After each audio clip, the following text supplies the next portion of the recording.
Digital marketing నేర్చుకుని AI tools వాడుతూ డబ్బులు సంపాదించాలనుకుంటున్నారా? ఈ నెంబర్కి కాల్ చేయండి. హాయ్ హలో నమస్తే, welcome back to our channel. ఈరోజు మనతో ఉన్నారు శ్రావణి అసురి గారు. మ్యామ్తో మాట్లాడదాం. ఈ డిజిటల్ మార్కెటింగ్ ఇండస్ట్రీలో క్లయింట్స్ని పట్టుకోవడం చాలా కష్టం, అండ్ అలాగే పట్టుకున్న క్లయింట్స్ని సాటిస్ఫై చేయడం ఇంకా కష్టం అనేది చాలామంది కోచెస్ చెప్తున్నారు. అవును, వాళ్ళు ఎందుకు ఇలా చెప్తున్నారు, నిజంగా ఇది నిజమేనంటారు? 100% ఒక్క వాస్తవం ఏంటంటే కోచెస్ అంటే ట్రైనర్స్ తప్పు చెప్పరు జనరల్గా. ఎందుకంటే ఈ సమాజం ఎట్లా ఉంది ఈరోజు, ఇంటర్నెట్ అనేది ఎట్లా పడితే అట్లా మాట్లాడితే దే ఆర్ అక్కడికక్కడ సూ చేసేస్తారు జనాల్ని. సో మీడియాకు ముందు వచ్చి మాట్లాడుతున్నారు అని అంటే 100% దాంట్లో కొంచెం వాస్తవం ఉంటేనే వాళ్ళు చెప్తారు. అయితే కొంతమంది ఏంటంటే అసలు అసాధ్యం అన్నట్టు మాట్లాడుతున్నారు, which is also not true. Okay, నేను ఈ ఇండస్ట్రీలో అయితే మొత్తం కూడా POD కానీ డ్రాప్ షిప్పింగ్ ఇట్లాంటి వాటిలో అఫిలియేట్ మార్కెటింగ్లో సంపాదించలేదు. నేను చేసిందంతా కూడా ఫ్రీలాన్సింగే, అంటే క్లయింట్లతో పనే. నేను ఇంకేది చేయలేదు కాబట్టి దీని గురించి మాట్లాడడానికి నాకు ఎంత అనుభవం కావాలంటే అంత అనుభవం ఉంది. అంటే ఇన్ఫర్మేషన్ తెలియకపోతే పట్టుకోవడం కష్టం, తెలిస్తే పట్టుకోవడం ఈజీ అంటారు. ఫస్ట్ ఆఫ్ ఆల్ ఇక్కడ ఎవరైతే వ్యక్తి ఉంటారో చేసే వ్యక్తి వాళ్ళకి వాళ్ళ సబ్జెక్ట్ మీద కాన్ఫిడెన్స్ ఉండాలి.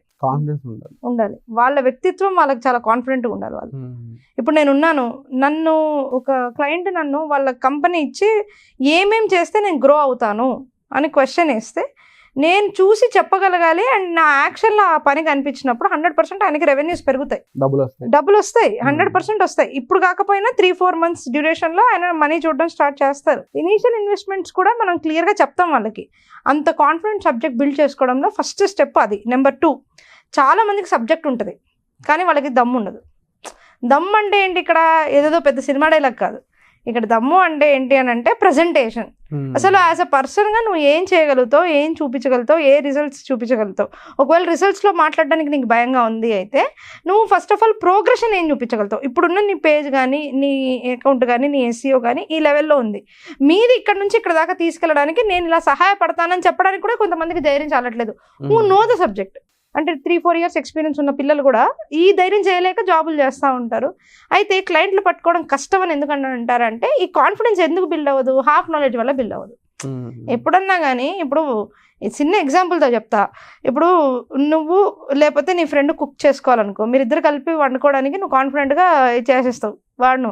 అదే మీ 10 మంది ఫ్రెండ్స్ వచ్చారు, నేను మాత్రం వండమన్నారు అనుకో, నీకేమైపోద్ది, టెన్షన్ వస్తుంది. ఫస్ట్ మండుద్ది, నెక్స్ట్ టెన్షన్ వస్తుంది, అది సరిగ్గా రాకపోతే ఏంట్రా బాబు అన్నట్టు. ఎగ్జాంపుల్. అలాగా ఒక స్టేట్ వరకు పీపుల్ వాళ్ళ వర్క్ చేసుకునేటప్పుడు లేదనంటే వాళ్ళు జాబ్లో చేస్తే నేను హ్యాపీగా ఉంటాను, ఇక్కడ దాకా అయితే నా బాస్ ఉంటాడు అని చెప్పి చాలామంది ఫ్రీలాన్సింగ్ ఆపర్చునిటీస్కి మొగ్గు చూపించరు, ఆ కాన్ఫిడెన్స్ చూపించరు. కానీ ఫ్రీలాన్సర్స్కి ఎంత ఆపర్చునిటీస్ ఉన్నాయంటే డిజిటల్ మార్కెటింగ్లో కోకొల్లలు. ఎందుకంటే ప్రతి స్టార్టప్కి రిక్వైర్మెంట్ ఉంది. ఈరోజు నేను ఇప్పుడు టచ్ చేస్తే, నా ఫోన్ ఇట్లా జస్ట్ టచ్ చేస్తే నేను గనక 10,000 రూపీస్కి సర్వీస్ ఇవ్వడం స్టార్ట్ చేస్తాను అని అంటే ఈ ఒక్క రోజులోనే నాకు 2 లక్షల రూపాయలు వస్తాయి. ఈ ఒక్క నిమిషంలో, ఈ ఒక్క 5 minutesలో వస్తాయి. అంత క్లియర్గా చెప్తున్నా, అంత కాన్ఫిడెంట్గా చెప్తున్నా అంటే ఆలోచించండి. అంటే ఇక్కడ ఏంటి మ్యాటర్ నేను చెప్పాలనుకుంది, క్లయింట్స్ సంపాదించడం అనేది పెద్ద విషయం కాదు, క్లయింట్ నిలబెట్టుకోవడం పెద్ద విషయం. మెయింటైన్ చేయడం ఎందుకు పెద్ద విషయం, బికాస్ నువ్వు ఏదైతే ప్రామిస్ చేస్తావో అది నువ్వు డెలివర్ చేసే లోపల క్లయింట్కి ఒక యాటిట్యూడ్, అప్రోచ్ ఉంటాయి. And all clients are not same కదా. సో వాళ్ళని ఏ విధంగా మేనేజ్ చేయాలి, వాళ్ళకి ఎలా ఎడ్యుకేట్ చేయాలి, వాళ్ళతో ఫస్ట్ ఆఫ్ ఆల్ టర్మ్స్ ఏ విధంగా పెట్టుకోవాలి, మన కంపెనీ అలాంటిది ఏదైనా పెడితే, ఏజెన్సీ లాంటిది పెడితే పాలసీస్ ఏ విధంగా డిజైన్ చేసుకోవాలి అనే దాని మీద మంచి ఫోకస్ పెడితే everything is possible. I will show bigger agencies. ముంబైలో, తర్వాత గుజరాత్లో, ఢిల్లీలో అయితే ఎన్ని మార్కెటింగ్ ఏజెన్సీస్ సక్సెస్ఫుల్గా some crores of rupees revenues చేస్తున్నాయి. ఇప్పుడు అంటే ఇండియా వైజ్ స్టార్టప్స్ అని ఉండొచ్చు, లేకపోతే కంపెనీస్ అయి ఉండొచ్చు, నెంబర్ ఆఫ్ వీటి సంఖ్య ఏదైతే ఉందో బాగా పెరుగుతుంది. ఇన్ ఫ్యూచర్ చాలా స్టార్టప్స్, ఎంటర్ప్రినర్షిప్ ఇవంతా కూడా పెరిగేది ఇండియాలోనే అనేది చాలామంది చెప్తా ఉన్నారు. అవును, దానికి అర్థం డిజిటల్ మార్కెటింగ్ చాలా పెద్ద స్కోప్ ఉందని. ఎందుకంటే ప్రొడక్ట్ ఉన్న ప్రతి చోట మీరు అవసరం. అదే కాకుండా ప్రొడక్టే క్రియేట్ చేస్తారు, డిజిటల్ ప్రోడక్ట్స్ క్రియేట్ చేస్తున్నారు. ఇలాంటివన్నీ డిజిటల్ మార్కెటింగే కదా, డిజిటల్ ప్రోడక్ట్సే కదా. ఓకే, సో ప్రోడక్ట్స్ సర్వీసెస్ బయట ఉండేవే పెద్ద విషయం కాదు, డిజిటల్ ప్రోడక్ట్సే క్రియేట్ చేస్తున్నారు. సో పొటెన్షియల్ అంటే స్పెసిఫిక్ గా చెప్తారా? ఇప్పుడు మీరు చూసే ఏ టూల్స్ అయినా డిజిటల్ ప్రొడక్ట్స్. ఇప్పుడు నేను చెప్పే కోచింగ్ కూడా డిజిటల్ ప్రోడక్టే. డిజిటల్ ప్రొడక్ట్స్ లో ఎన్నో ఉన్నాయి. కొంతమంది ఈ అఫిలియేట్ మార్కెటింగ్ అంతా కూడా digital product, digital product, digital platform oriented things ఇవన్నీ. అంటే ఏంటి ఇక్కడ విషయం, మెయిన్గా దర్ స్కోప్. ఇప్పుడు మీరు లాంచెస్ చూస్తారు, చాలా ప్రోడక్ట్స్ లాంచెస్ ఎందులో చేస్తారు అంటే డిజిటల్లోనే చేస్తారు. ఎందుకు చేస్తున్నారు, రీచ్ చాలా హ్యూజ్. సో దాంట్లో ఏంటి, ఇక్కడ ఆపర్చునిటీ అనేది వీళ్ళకి లేదు, వాళ్ళకి లాస్ట్కి ఇట్స్ ఆల్సో బీన్ కొన్ని ప్లేసెస్లో నేను గమనించాను. కొన్ని కంపెనీస్లో, పెద్ద పెద్ద కంపెనీస్లో వాళ్ళు మ్యాండేట్గా ఇంటర్నల్ ట్రైనింగ్స్ ఇస్తున్నారు. ప్రతి డిపార్ట్మెంట్లో మార్కెటింగ్లో ఉన్న వాళ్ళందరికీ కాకుండా ఈ నాలెడ్జ్ ఈ సెక్టర్ ఉన్న వాళ్ళందరికీ ఉండాలి అని చెప్పేసి ఫినాన్స్ వాళ్ళని అందరినీ కూర్చోబెట్టి డిజిటల్ మార్కెటింగ్ బేసిక్ ట్రైనింగ్ ఇస్తారు. దేనికి అని అంటే వాళ్ళది డిజిటల్ ప్రోడక్ట్, డిజిటల్లో మాత్రమే అమ్ముడుపోతుంది. వాళ్ళు అమెజాన్లో, ఫేస్బుక్లో వీటిల్లోనే అమ్ముడుపోతాయి ఆ ప్రోడక్ట్లు. సో అట్లాంటి ట్రైనింగ్ ఇచ్చే కంపెనీస్ కూడా ఉన్నాయి, హైదరాబాద్లో కూడా చూసాను నేను. సో ఇక్కడ ఏంటి, ఇక్కడ మెయిన్గా అంటే that's the biggest revolution in the market and huge opportunity area.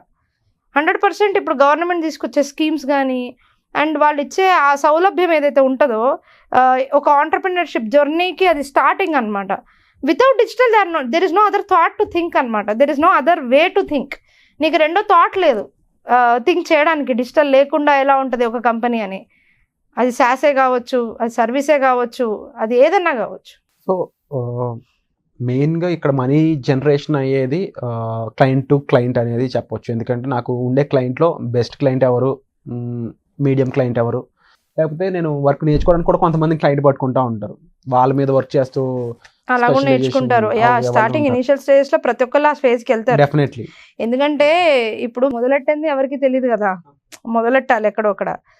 కానీ ట్రైనింగ్ చాలా స్ట్రాంగ్ గా ఇచ్చాము అని అంటే మాత్రం like what we design our training ఏంటంటే, నేను చాలా క్లారిటీగా చాలా కాన్ఫిడెంట్ చెప్తా. నా క్లాసెస్ కనుక ఖచ్చితంగా ఫుల్ టు ఫుల్ విన్నారు అంటే ఎండ్ దాకా, మీరు 1 year ఎక్స్పీరియన్స్ ఉంది అన్నా కూడా తప్పలేదు అని అంట. ఎందుకు అని అంటే అంత ప్రాక్టికల్గా అంత కేస్ స్టడీస్తో చెప్తాను నేను క్లాసెస్ని.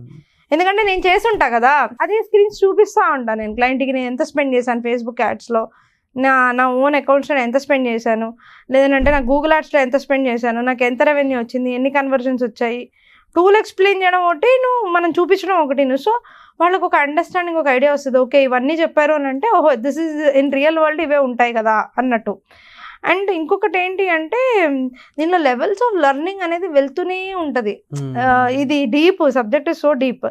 ఒకసారి వచ్చాము అని అంటే మనం నేర్చుకుంటున్న కొద్దీ, తవ్వుతున్న కొద్దీ మనకు రోజుకొక విషయం తెలుస్తూనే ఉంటుంది, నేర్చుకుంటూనే ఉంటాం. That is also there.